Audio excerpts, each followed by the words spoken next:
नमस्कार भक्तजनों। सावन के महीने में भगवान शिव और माता पार्वती पृथ्वी में निवास करते हैं। इसलिए कहा जाता है कि सावन के महीने में शिवलिंग की पूजा करने से जीवन में सुख एवं समृद्धि की प्राप्ति होती है और सभी तरह की मनोकामनाएं जल्द ही पूर्ण हो जाती हैं।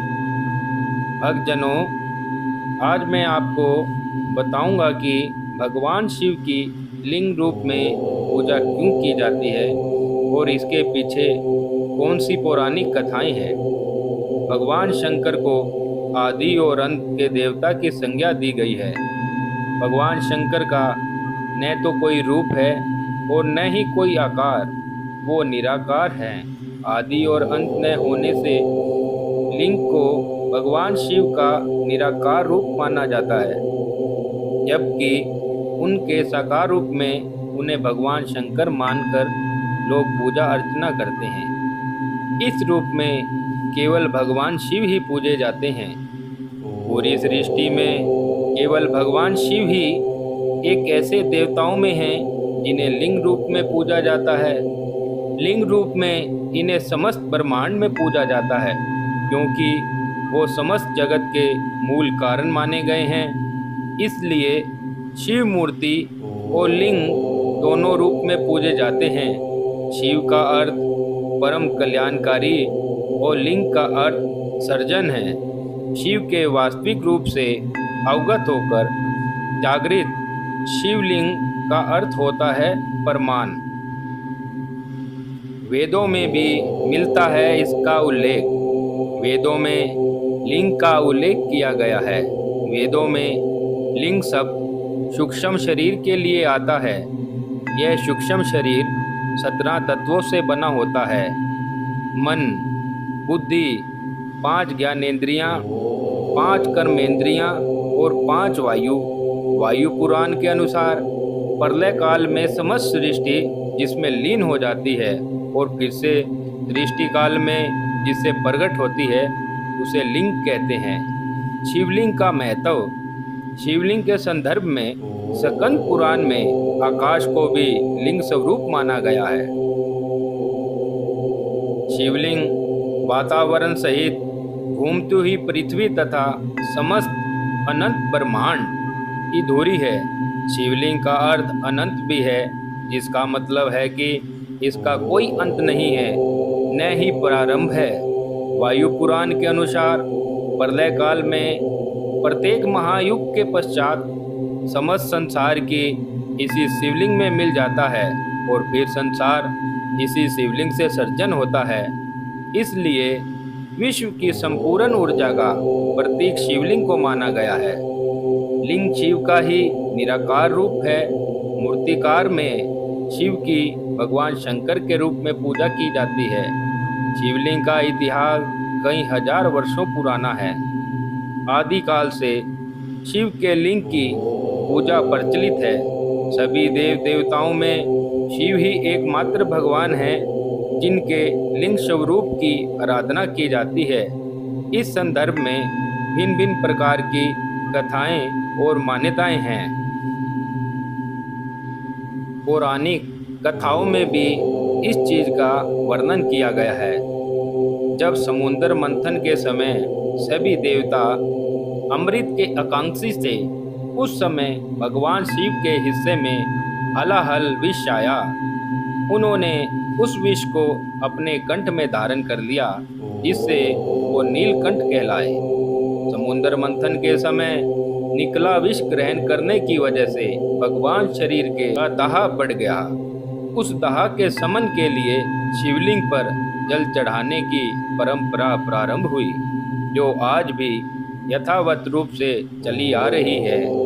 इस बात का प्रमाण श्री शिव महापुराण सृष्टि खंड में भी मिलता है।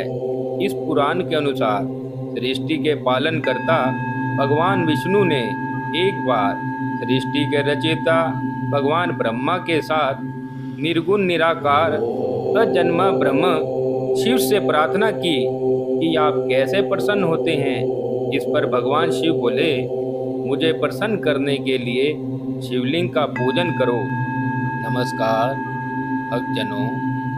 आज मैं आपको सावन मास के 5वें अध्याय का वर्णन करता हूँ। ईश्वर बोले, हे संत कुमार, करोड़ पार्थिव लिंगों के महात्म तथा पुण्य का वर्णन नहीं किया जा सकता। जब मात्र एक लिंग का महात्म नहीं कहा जा सकता तो फिर करोड़ लिंगों के विषय में कहना ही क्या। मनुष्य को चाहिए कि करोड़ लिंग निर्माण असमर्था में 1 लाख लिंग बनाए या 1000 लिंग या 100 लिंग ही बनाए। यहाँ तक कि एक लिंग बनाने से मेरी सनिधि मिल जाती है।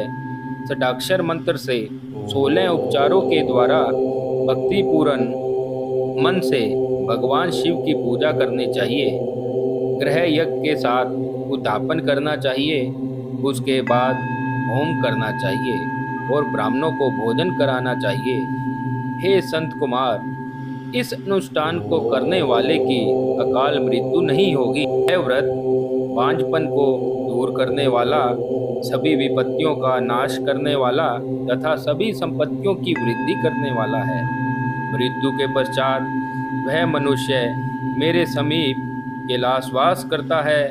जो मनुष्य सावन मास में पंचामृत से शिव जी का अभिषेक करता है, वह सदा पंचामृत का पान करने वाला, गोधन से संपन्न, अत्यंत मधुर भाषण करने वाला तथा त्रिपुर के शत्रु भगवान शिव को प्रिय होता है। सावन मास में केवल भूमि पर सोने से ही मनुष्य कैलाश में निवास प्राप्त करता है। इस मास में एक भी दिन प्रातःकाल स्नान करने से मनुष्य को 1 वर्ष स्नान करने के फल का भागी कहा गया है। इस मास में जितेंद्रिय होने से इंद्रिय बल प्राप्त होता है। तीर्थ क्षेत्र में सूर्य ग्रहण या चंद्र ग्रहण के अवसर पर 1 लाख जप से जो सिद्धि प्राप्त होती है, वह इस मास में एक बार के जप से ही हो जाती है। अन्य समय में जो 1000 नमस्कार और प्रदक्षिणाएं की जाती हैं, उनका जो भी फल प्राप्त होता है, इस मास में एक बार करने से ही प्राप्त हो जाता है। मुझको प्रिय इस सावन मास में वेद पारायण करने पर सभी वेद मंत्रों की पूर्ण सिद्धि हो जाती है। श्रद्धायुक्त होकर इस मास में 1000 बार पुरुष सूक्त का पाठ करना चाहिए अथवा कलयुग में उसका 4 गुना पाठ करना चाहिए अथवा वर्ण संख्या का 100 गुना पाठ करना चाहिए अथवा यदि वह करने में असमर्थ है तो आलस्यहीन होकर मात्र 100 पाठ करने चाहिए। ऐसा करने वाला मनुष्य ब्रह्म हत्या आदि पापों से मुक्त हो जाता है, इसमें कोई संदेह नहीं है। गुरु पत्नी के साथ संसर्गजन्य पाप के लिए यही महान प्रायश्चित है। इसके समान पुण्यप्रद, पवित्र तथा पाप नाशक कुछ भी नहीं है। पुरुष सूक्त के जप के बिना इस मास में एक भी दिन व्यतीत नहीं करना चाहिए। जो मनुष्य इस फल को अर्थवाद कहता है, वह नरकगामी होता है। इस महीने में चारू, तिल और घृत से ग्रह यज्ञ होम करना चाहिए। शिव के रूपों का भली भांति ध्यान आदि करके धूप, गंध, पुष्प, नैवेद्य आदि से पूजन करना चाहिए और अपने सामर्थ्य के अनुसार लक्ष्य होम अथवा 10 सहस्त्र होम करना चाहिए। हे संत कुमार, इसके बाद अब मैं वारों के व्रतों का भी वर्णन करूंगा, आप सुनिए। हे अनग, सर्वप्रथम मैं आपको रविवार के व्रत के बारे में बताऊंगा। इस संबंध में लोग एक प्राचीन इतिहास को कहते हैं। प्रतिष्ठानपुर में सुकर्मा नामक एक दविश था। वह दरिद्र, निर्बन तथा भिक्षावृत्ति में लगा रहता था। एक बार धन मांगने के लिए वह एक नगर में गया। वहाँ उसने स्त्रियों को रविवार का उत्तम व्रत करते हुए देखा। उसे देखकर वह स्त्रियां परस्पर कहने लगी कि इस पूजा विधि को शीघ्रतापूर्वक छिपा लो। इस पर वह विप्र उन स्त्रियों से बोला, आप लोग इस व्रत को क्यों छिपा रही हो? समान चित्त वाले सज्जनों के लिए परामर्थ ही स्वार्थ है। मैं दरिद्र तथा दुखी हूँ। इस श्रेष्ठ व्रत को सुनकर मैं भी इसे करूँगा। अतः आप लोग इस व्रत का विधान व फल अवश्य बताएं। स्त्रियां बोली, हे द्विज, इस व्रत के करने में आप उन्माद तथा प्रमाद करेंगे अथवा भूल जाएंगे अथवा इसके प्रति अभक्ति या अनास्था रखने लगेंगे। अतः आपको यह व्रत कैसे बताऊं? उनकी यह बात सुनकर उनमें से जो एक प्रौढ़ा स्त्री थी वह उस ब्राह्मण से व्रत तथा व्रत की विधि कहने लगी। हे ब्राह्मण, सावन मास के शुक्ल पक्ष के प्रथम रविवार को मौन होकर प्रातः स्नान करके उसके बाद अपना नित्य कर्म संपन्न करके पान के एक शुभ दल पर रक्त चंदन से सूर्य के समान पूर्ण गोलाकार 12 प्रीतियों वाला सुंदर मंडल बनाई। उस मंडल में रक्त चंदन से संज्ञा सहित सूर्य का पूजन करें। उसके बाद घुटनों के बल भूमि पर झुककर बाहरों मंडलों पर अलग अलग रक्त चंदन तथा जपा कुसुम से मिश्रित अर्घ श्रद्धा पूर्वक सूर्य को विधिवत प्रदान करें तथा लाल अक्षत, जपा कुसुम तथा अन्य उपचारों से पूजन करें। उसके बाद मिश्री से युक्त नारिकेल के बीज का नैवेद्य अर्पित करके आदित्य मंत्रों से सूर्य की स्तुति करें और श्रेष्ठ 12 मंत्रों से 12 नमस्कार तथा प्रदक्षिणाएं करें। इसके बाद 6 तंतुओं से बनाए गए सूत्र में 6 ग्रंथियां बनाकर देवेश सूर्य को अर्पण करके उसे अपने गले में बांधें और पुण्य 12 फलों से युक्त वायन ब्राह्मण को प्रदान करें। इस व्रत की विधि को किसी के सामने नहीं सुनाना चाहिए। हे विप्र, इस विधि से व्रत किए जाने पर धनहीन व्यक्ति धन को प्राप्त करता है, पुत्रहीन पुत्र को प्राप्त करता है, कोढ़ी अपने कोढ़ से मुक्त हो जाता है, बंधन में पड़ा हुआ व्यक्ति बंधन से छूट जाता है, रोगी व्यक्ति रोग से मुक्त हो जाता है। हे विपेंद्र, अधिक कहने से क्या प्रयोजन? साधक जिस अभिष्ट की कामना करता है वह इस व्रत के प्रभाव से उसको मिल जाता है।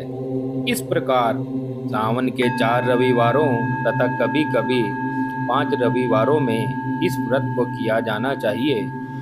इसके बाद व्रत की संपूर्णता के लिए उद्यापन करना चाहिए।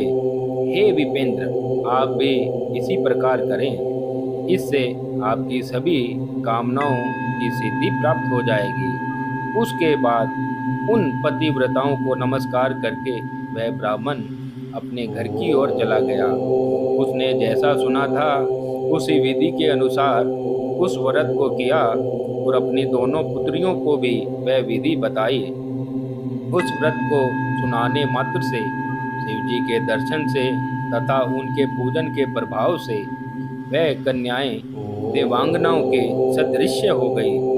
उस समय उस ब्राह्मण के घर में लक्ष्मी ने प्रवेश किया तथा अनेक उपायों तथा नमितियों से वह धनवान हो गया। इसी दिन उस नगर के राजा ने ब्राह्मणों के घर से होकर राजमार्ग से जाते समय खिड़की पर खड़ी उन दोनों कन्याओं को देखा। सुंदर तथा अनुपमय कन्याओं को देखकर मोहित हो गए और क्षण भर के लिए वहीं खड़े हो गए। ब्राह्मण को शीघ्र बुलाकर उन्होंने दोनों कन्याओं को मांग लिया तथा उस ब्राह्मण ने भी हर्षित होकर दोनों कन्याओं को राजन को प्रदान कर दिया। उस राजा को भी पति रूप में प्राप्त करके दोनों कन्याएं बहुत ही प्रसन्न हुई। वह स्वयं इस व्रत को करने लगी और पुत्र पौत्र आदि से संपन्न हो गए। मुने, महान ऐश्वर्य देने वाले इस व्रत को मैंने आपसे कह दिया है। हे विधि नंदन, इस व्रत के श्रवण मात्र से मनुष्य सभी मनोरथों को प्राप्त कर लेता है। उसके अनुष्ठान करने से फल का वर्णन कैसे किया जाए। इस प्रकार सावन मास के 5वें अध्याय को पूर्ण किया जाता है। भक्तजनों, मेरे द्वारा दी गई जानकारी आपको कैसी लगी, इसके लिए आप मेरे YouTube चैनल भक्ति मार्ग के कमेंट बॉक्स में जाकर कमेंट अवश्य करें। धन्यवाद।